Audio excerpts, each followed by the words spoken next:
So, kamusta po mga ka-Streetwise? Ako po si Takeru Miyamoto at welcome po sa aking munting channel. So, mga kababayan, hindi po talaga matanggap ng mga Duterte cards, didilis, didishit. Bahala na kayo kung anong tawag din nyo sa mga Duterte Bobo supporter. So, hindi po nila matanggap na mas kinakampihan po ng mga kakamping at mga dilawan ang Marcos kumpara po sa mga Duterte. So ngayon, ang drama po ngayon ng mga Duterte Bobo supporter, binabalik po nila yung away ng Marcos at saka Aquino na matagal na pong tapos. Well, para sa akin mga kababayan, no, matagal na pong tapos yung away ng Marcos at saka Aquino. Naka-move on na po ang taong bayan doon. So ganyan po talaga kadesperado itong mga Duterte Bobo supporter. Di ba? So ngayon, no, ang nangyari po kasi no, nung nakarang araw, nag-file po ng complaint itong Tindig Pilipinas, no? So Tindig Pilipinas to Ombudsman probe Sara Duterte alleged fund misuse. Okay, so kahapon pala, no. So members of the group Tindig Pilipinas. So ang may hawak po kasi nito, ang leader nito, si Kiko Aquino. Hindi si Kiko Barsaga, Kiko Aquino. Na apo nga po ni Cory. No? So members of the group Tindig Pilipinas submit a letter to the Office of the Ombudsman asking Jesus Crispin Remulla to investigate Vice President Sara Duterte's alleged misuse of confidential funds and other issues of the Office of the Vice President and during her time at the Department of Education. So maraming maraming anomalya si Sara dito. So Tindig Pilipinas, a coalition of pro-democracy groups and civil society organizations has urged Ombudsman Crispin Remulla to conduct thorough investigation into Vice President Sara Duterte's alleged misuse of confidential funds. So Tindig Pilipinas spokesperson Kiko Aquino D, along with the members of the coalition, submitted a letter to the Office of the Ombudsman on Monday. So, Monday pala, isang araw pala. O, tama nga. No? So, ito yung point ng mga kababayan kung tayo po, naging failure dun po sa impeachment trial nga po ni Sara kasi nga po, inarangan po ng Supreme Court na mukhang mabubuksan ulit kasi magkakaroon ng oral argument pero ibang topic naman po yun. No? Kung tayo man naging failure po doon sa impeachment ni Sara, dito po sa Ombudsman, mukhang may pag-asa po tayo. Di ba? So tandaan po natin no, na isa po sa mga pinakamalupit po na ginawa ni Sara sa DepEd, yung misuse of 10 billion pesos na hanapin ko dito. So ito nakita ko na, 12.2 billion pala. Oo. So Office of the Vice President, no, to 12.2 billion disallowed DepEd funds as evidence versus BP. So, isa to, no? Ito, yung 12.2 billion. Isa ito sa mga ihahabol Sara sa impeachment trial ni Sara na hindi na nga po natuloy kasi nga po inarangan nga po ng Supreme Court. So, by the way, mga kababayan, no, alam nyo kasi lumalabas kasi ngayon dito. Well, tayo, alam naman po natin na hanggang ngayon, hindi pa rin po talaga gusto ng mga dilawan at kahit po ng mga pink ang mga Marcos. Naniniwala po ako doon. Hanggang ngayon, hindi pa rin po nila gusto yan. At babatikos pa rin po yung mga yan sa mga Marcos kahit ano mangyari. Pero ang malinaw dito mga ka-streetwise, no, na mas ayaw po ng mga dilawan, mas ayaw po ng mga pink, ng mga kakamping, ang mga Duterte, kumpara po sa mga Marcos. Di ba? So, ayan po malinaw dito. So ngayon, ito ngayon ng drama. Ito ngayon na pinaka-topic ngayon natin. Itong si Baklush, ay, Baklush. No? Itong si Harry Roque. So, nagwawala ngayon sa Facebook. So, baka i-copyright tayo ni Harry Roque. Anin natin. Litan natin yung mukha niya. Yan. Baka i-copyright tayo So, tinan nyo to nagwawala ngayon si Harry Roque. Tinan nyo to. At binabalik niya nga po yung away ng Marcos at saka ng Aquino na sinasabi nga po natin na matagal na po tapos. At kung maaari, wag na po natin balikan yung away po na yun kasi wala naman po tayong napala. Tingnan nyo. Sige. Iho, gumising ka na sa katotohanan. Hindi ibig sabihin na makakakuha kayo ng 24 billion para sa Hacienda Luisita, isang lupain na nakuha nyo naman dahil pinautang nyo sa mga magsasaka, trinimata nyo, at yung perang pinautang nyo ay galing naman sa Revolusyon ng Pilipinas. eh ikaw ngayon, mas gugustuhin mo pang maging Marcos. Ang mensahe, Diba? So, teka, putulin ko lang, no? Kasi yung sinasabi dito ni Harry Roque, kasi ito isa ito sa mga urban legend. Ewan ko lang kung urban legend talaga to o totoo to So, comment nyo sa baba kung totoo to o hindi Kasi ito, matagal ko nang nakikita to So, mga kababayan po kasi, may bali-balita po talaga. Sana ba yun? Sana ba yun? May bali-balita po kasi talaga na yung yaman talaga ng mga Marcos ay galing sa revolusyon nung 1900s, no? Nung panahon nga po ni Juan Luna. Ano ba yun? Kasi ngayon, ito yung ngayon na sinusumbat ngayon ni Harry Roque. Napaka-pathetic. Napaka-desperado. Ayun ang malinaw dyan. Pathetic na desperado pa. Bakla pa. Nasaan na ba yan? Ito. Okay. Saan na ba yan? Wait lang. Para makula. Yan. Ito. So, ito, gusto ko lang daanan to. Kasi ito yung sinasabi ni Harry Roque Ang point dito, paano maniniwala sa'yo itong si Kiko Barsaga? Paano maniniwala itong si Kiko Aquino dito kay Harry Roque kung inaaway niya? Nakikisuyo na nga lang kayo, naaway nyo pa. So ito ang sinasabi ko, ito iniintrigan nyo pa. So inside Antonio's Luna secret love affair with Isidra Cuangco. So itong si Juan Luna daw po, shota daw itong si Isidra Cuangco na kinalola-lolahan pa po ng mga Aquino. So, nung nahuli nga raw po si Juan Luna, yung pera daw po ng Pilipinas, na kay Isidra. Kaya daw yumaman yung mga Aquino, dahil daw po dito. Mag-search po sa Google yan. Kung napakagandang love story po niya. Continue natin. Ano ba yun? Ito. Sa lahat ng dilawan, bakit niyo kinakalimutan na sa mulat-mula, ang Tatay Digong ay sumuporta kay Tita Cory. At ngayon, pinalit niyo pa ang Marcos kesa kay Tatay Digong na Dati, no, kung babuyin nila yung mga dilawan, kung bastusin nila si Cory, ganun na lang, di ba? Ngayon, Tita Cory na tawag ni Harry Roque.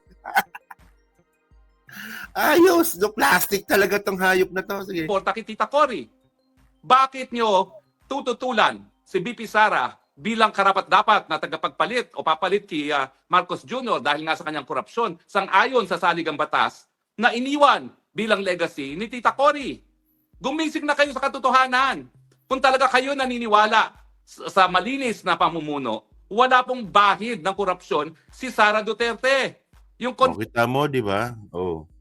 Kinasuhan na nga nag-file na nga ng complaint So, ibig sabihin nun, ayun na paniniwala po ng mga dilawan po na yan nung tindig Pilipinas.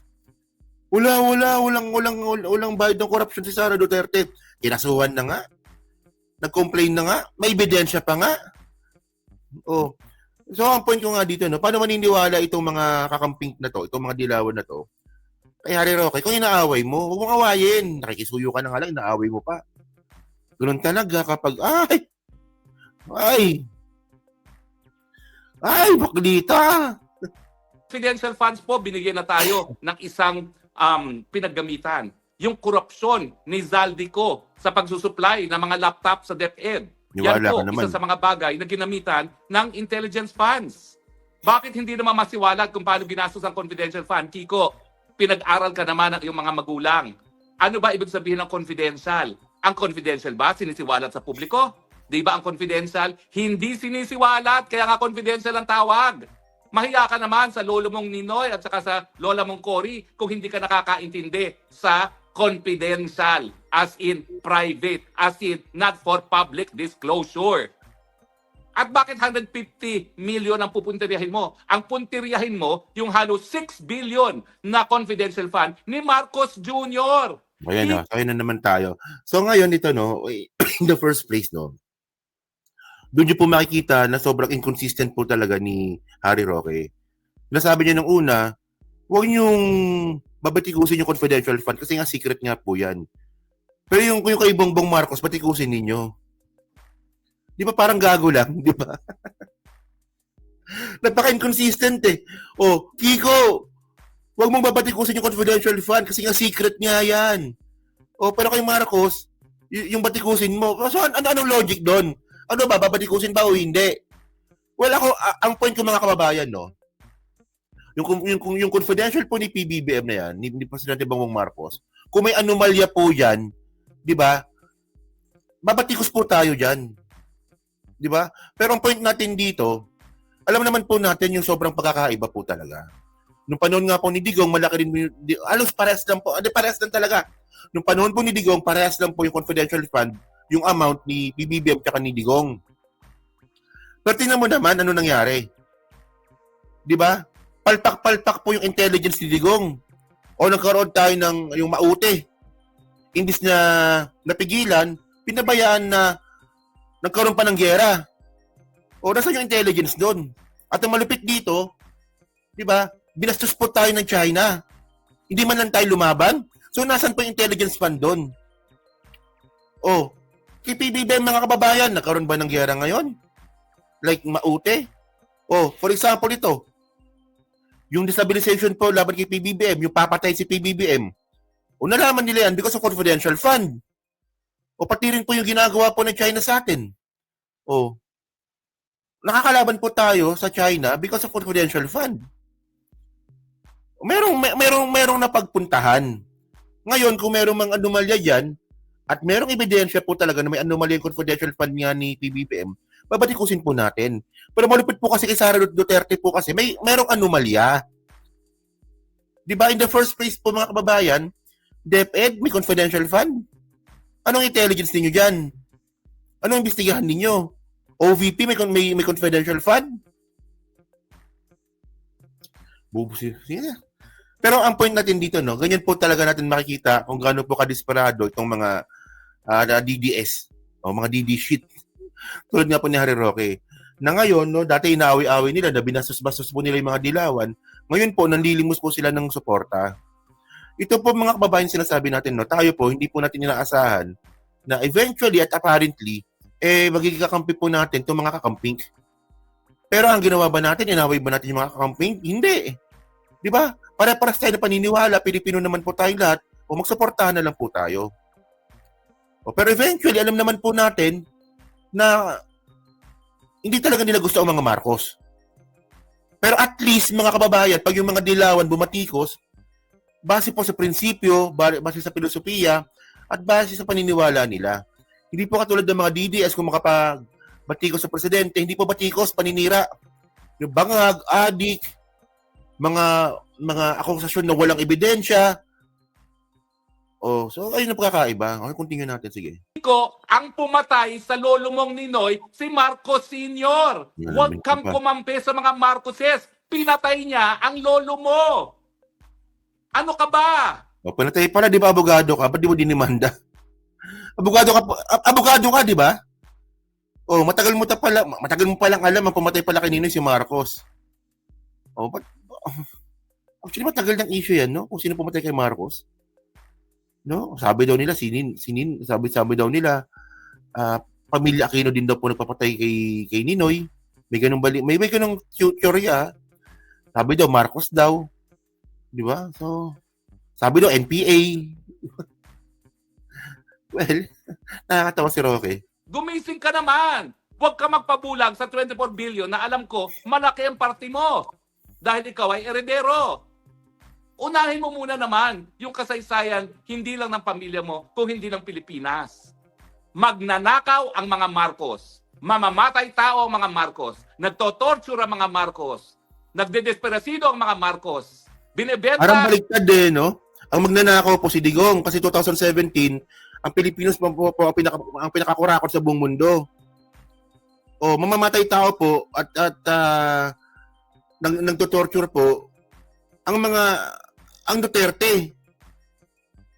Di ba? Alam mo na yan, yung mga issues na matagal na nating alam eh. Bubo talaga ni Roque, no? So, continue. Ng mga Marcos ang Pilipinas sa mga dayuhan, kapalit ng suporta. Whatsoever, walang kwenta. So ngayon, pero ang point ng topic ngayon natin mga kababayan, ako po talaga natutuwa po talaga ako sa nangyari. Na yung kaaway po natin ng eleksyon na mga kakamping at mga dilawan, no, na dati mga po kaaway natin, ngayon po, mas kasundo pa po natin kumpara po sa mga kaalyado po natin ng Unity, itong mga Duterte Tards. So actually, ang totoo, no, marami din po tayong kaibigan ng mga kakamping ngayon. Mga mababait naman po sila. So yun mga kababayan, so kayo po, no, ano po masabi nyo nga po dito sa mga statement nga po ni Harry Roque? Esperado no? So yan, so pa-comment lang po sa baba at binabasa ko pong lahat yan. At syempre dyan po sa Team Replay, pa-like, pa-subscribe. Di na makalabisan, pa-share na rin po ng video po na to. Yun.